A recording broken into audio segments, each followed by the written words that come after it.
मुंबईत एकीकडे गुलाबी थंडीचा अनुभव मुंबईकर घेत असताना दुसरीकडे आपण पाहतोय की मुंबईचा AQI म्हणजेच हवेचा गुणवत्ता निर्देशांक हा 159 वर पोहोचलेला आहे, जो खराब श्रेणीमध्ये आहे। PM 2.5 आणि PM10चं प्रमाण देखील बऱ्याच मोठ्या प्रमाणामध्ये वाढलेलं आहे। त्यामुळे हवामान तज्ज्ञांनी याबद्दल देखील चिंता व्यक्त केलेली आहे। ही सगळी दृश्य आपण पाहतोय, एकीकडे आपल्याला मुंबईची स्कायलाईन दिसते, तर दुसरीकडे मुंबईचा मरीन ड्राईव्हचा परिसर दिसतोय, ज्या ठिकाणी सध्या धुरकट वातावरणाची निर्मिती झालेली आहे। मुंबईतील किमान तापमानात मागील काही दिवसांपासून चढ उतार सुरू असला तरी देखील किमान तापमान 14 ते 20 अंश सेल्सिअसच्या दरम्यान नोंदवलं जाते। त्यामुळे मुंबई आणि उपनगरामध्ये पहाटेच्या वेळी गारठा जाणवू लागलेला आहे। हवामान विभागाच्या सांताक्रूज केंद्रामध्ये 17.4 अंश सेल्सिअस इतक्या किमान तापमानाची नोंद रविवारी झाली, तर सोमवारी 15.2 अंश सेल्सिअस किमान तापमानाची नोंद झालेली आहे। उत्तरेच्या अनेक राज्यांमध्ये थंडीची लाट आहे।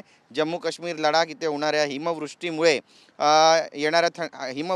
तसेच येणाऱ्या थंड वाऱ्यांमुळे राज्यातील किमान तापमानामध्ये घट होण्याचा अंदाज हवामान खात्यानं यापूर्वीच वर्तवला होता आणि तसंच हवामान काहीसं आपल्याला आज जाणवतंय। मात्र या सगळ्यांचा जो परिणाम आहे तो मुंबईच्या हवेच्या गुणवत्तेवर झालेला आहे।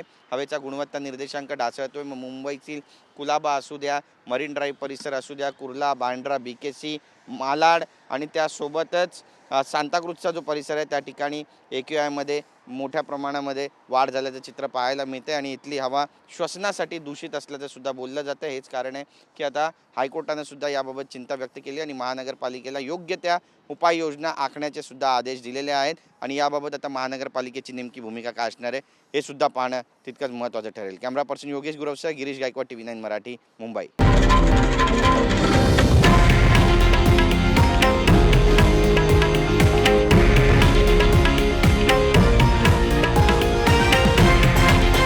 हे आहे देशातील नंबर 1 न्यूज नेटवर्क आणि आपण पाहत आहात TV9 मराठी, एकमेव।